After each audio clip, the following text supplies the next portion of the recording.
For the first time ever, the International Space Station is open and available for all types of research to be considered.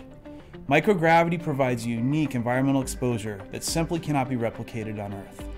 Removing the physical aspects of gravity provides new and novel questions that can be asked of science.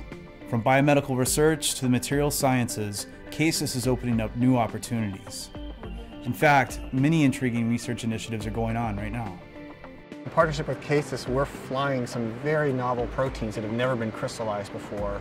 And what's special about these proteins is they're involved in several high-impact diseases that we really need to tackle. One of them being cystic fibrosis, and two other targets that we're flying are involved in a phenomenon called multidrug resistance, in which cancer cells learn how to defend against chemotherapies and eventually become ineffective in chemotherapy, and the patient loses their life. So we want to get the structure of these proteins, and they've never been solved before. Our hypothesis with CASIS is that microgravity will not only grow better crystals, but for some proteins, it actually may allow them to crystallize in the first place. We're flying 2 monoclonal antibodies that we're investigating for multiple human diseases. There's only been 6 human whole antibody structures done, and we're very excited about using microgravity to help us solve the structure of these 2 monoclonal antibodies. And this structure, we hope, will aid us in making better medications for our patients, make them safer, more compliant, and easier for them to take. We're trying to grow protein crystals on the International Space Station, and the belief is that under the microgravity environment, we could grow bigger crystals. And we're growing large volume crystals for neutron crystallography, and what that means is that we're using diffraction techniques of neutrons to decipher the definitive location of hydrogen atoms. And this is very important to know where hydrogen atoms are for any drug design or for any bioengineering of particular enzymes.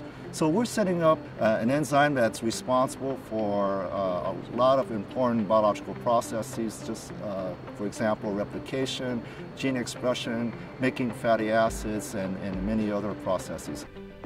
CASIS streamlines access to the International Space Station. We allow you to focus on what you want to do there rather than on how to get there. From idea to execution, CASIS accelerates the opportunities to conduct research in space. I was very happy to see CASIS offering us this opportunity. We made a proposal.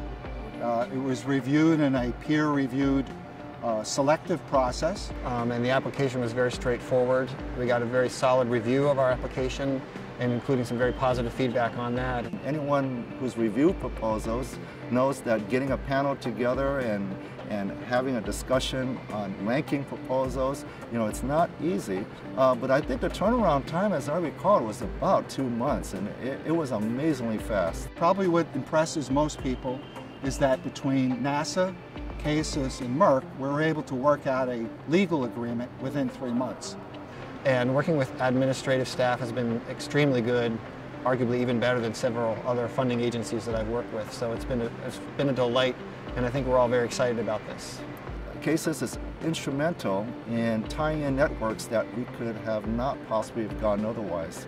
I think it's been very good to see the passion between CASIS and NASA and Merck, people working together for a common cause. New discoveries are happening every day on the ISS. CASIS provides access, logistics, support, and knowledge so that you can focus on groundbreaking research. Come join us.